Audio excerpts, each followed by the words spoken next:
Thanks, Jeff. Hi, Eric. I asked that question to few of your teammates and your coach today regarding the crowd last night, the impact on both teams, maybe, and do you wish that at one point, soon enough, you'll have more fans at the Bell Center? Oh, of course. The atmosphere and the energy is of the playoffs, especially, is the best. And last night for us, first time for a lot of us in a very long time playing in front of a full building was phenomenal.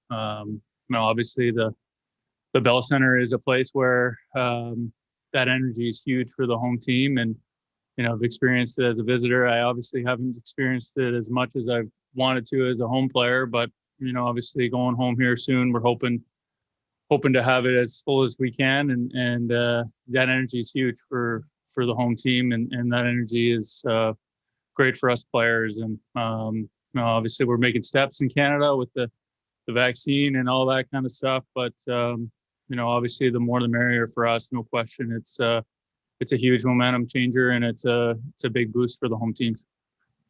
Thanks, Renaud. The next question comes from Eric Engels. Hi, Eric. You obviously know how good the Vegas Golden Knights are. It was a topic of discussion for a week while you guys were off and waiting to find out who you're playing next. Didn't think there were any signs that you respected them too much in the first period, but if you felt that there might have been in the next two, how do you avoid that going into the next game? Well, I think there was just some self-inflicted mistakes that we made, and obviously a couple breaks off face-offs. A couple things that I think we're able to clean up. We've talked about it. I think a lot of guys did last night. We felt good about the way we started in our first. We were close to breaking through and getting that first goal and going from there, but didn't happen. Obviously, momentum shifted a little bit in the second with the penalties. Our rhythm seemed to not come through as well as it has in the last stretch of games. So, we'll be ready to go tomorrow. We'll be excited for the challenge, and like I said, getting that rhythm, getting everybody engaged, getting everybody going. We're back in it again here, and obviously a huge test for us tomorrow. Thanks, Eric. The next question comes from Arpan Basu. Thanks, Jeff. Hey, Eric. Just picking up on what you just said. I think there was a stretch of, 8 minutes in the second period where you couldn't leave the bench. You don't play on special teams. So obviously when the penalties start piling up, it sort of eliminates the guys who aren't penalty killers, or even if you're getting power plays, if you're not on the power play. How difficult is it in the middle of a high intensity playoff game to have to sit for so long and then pick your game back up once that string of penalties was over? Yeah, and I'm not gonna lie to you, it isn't easy, but that's my job, and that's our job as players is to make sure that we are ready, and when we do get that opportunity in that shift to be engaged and to be a positive influence. So no question, when there's penalties, for guys that aren't on special teams, when there's either side power plays, penalties, takes you out of rhythm a little bit, especially with like I said, the type of start we had in the first. We were going pretty good, and but it's your job to stay engaged, and I think having the break and then coming back into it, we'll be better suited for that tomorrow, and it's a good challenge. So whenever you're called upon and you get your chance, you try and be a positive influence and make a difference for your guys. Thank you, Arpan. The next question comes from Martin McGuire. Hi, Rick. Thanks for doing this with us today. How different is the matchup for you guys as a line against their third and their fourth lines compared to what it was against Winnipeg and the Leafs? Yeah, hard to say so far.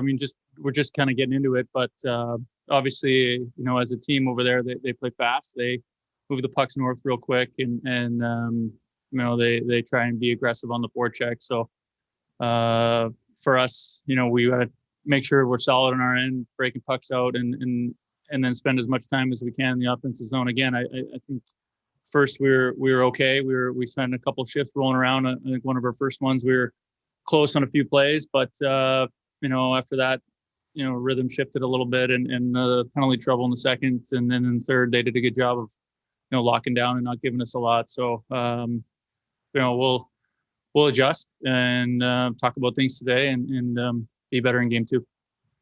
Thanks, Martin. The next question comes from Stephen Wino. Hey, Eric, you won a Stanley Cup as a young guy when you had an older captain who hadn't won in Rod Brindamore. You've got an older captain in Shea Weber now. I'm curious, as a team, how much does that motivate you guys to want to win for back then Rod and now guys like Shea? Hopefully a lot. I mean, I think, anyone that knows Shea and has seen his game over the years, you have a lot of respect for him as a player. And obviously now for me, being with him on a day-to-day basis as a person, this guy competes every day, cares for the group, has no ego. He goes out about his business every single day. And those are guys you love to play with. And I think our young guys see that daily every day. And everybody knows the importance of the opportunity that we have. Obviously not the game 1 we wanted, but we get a chance to respond in game 2 and we'll make sure we're ready to go. Thanks, Stephen. We'll do a few more for Eric. The next question comes from Stu Cowan. Eric, you played against Marc-Andre Fleury for a long time. What is it about his style of goaltending that makes him effective? I don't know. I mean, I think, obviously he's played on some great teams and he's a guy that competes hard no matter what, no matter on the play. He's always going to make sure he's battling and continuing to give his team a chance. I think we can do a better job of getting around him, getting in front of him. There's plays that can be made that we can capitalize on. I mean, I thought we were close in the first, like I said, and he made some pretty key saves for them. But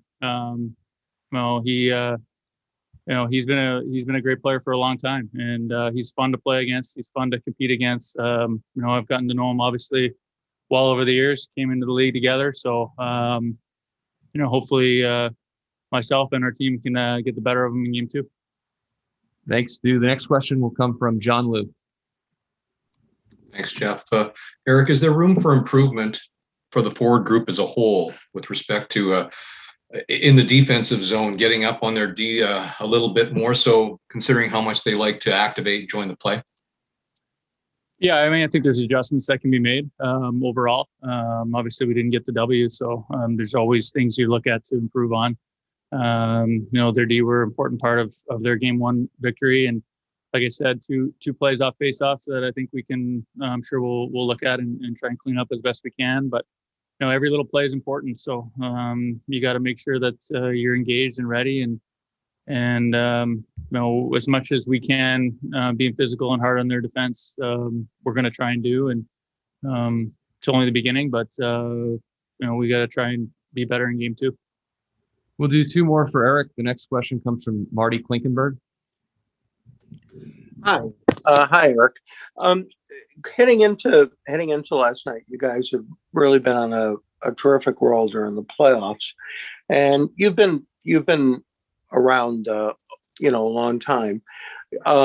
What do you kind of say to some of your younger teammates after a game one loss?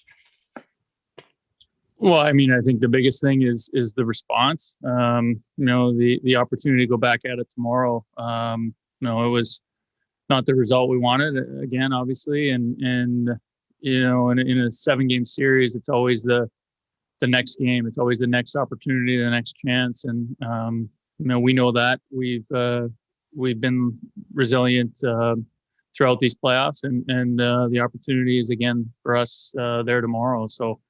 It's about doing what you need to do today to prepare yourself to be ready tomorrow. I know we'll look at some things, we'll adjust, and our coaching staff will have us ready to go. Thanks, Marty. And our last question comes from Richard Labat. Yeah, hi, Eric. I want to ask you. Obviously, they're in the same situation, but haven't played a whole year with against like the same teams. And having to play a team that you haven't faced all year, does that present? And I know it's the same thing over on their side, but does that present a different set of challenges also? I mean, I think honestly nowadays, the league is a lot similar. There's so much video pre-scout. There's so much preparation for every team. So for me personally, I've been in the West for the last 4 years, so I know what Vegas is. I've played them plenty of times, and when I was with Minnesota, we had some pretty good success against them. So, we know what to expect. We know the challenges that they present us, and like I said, we'll adjust and we'll have a better game in game two. Thank you for your time, Eric. Yep.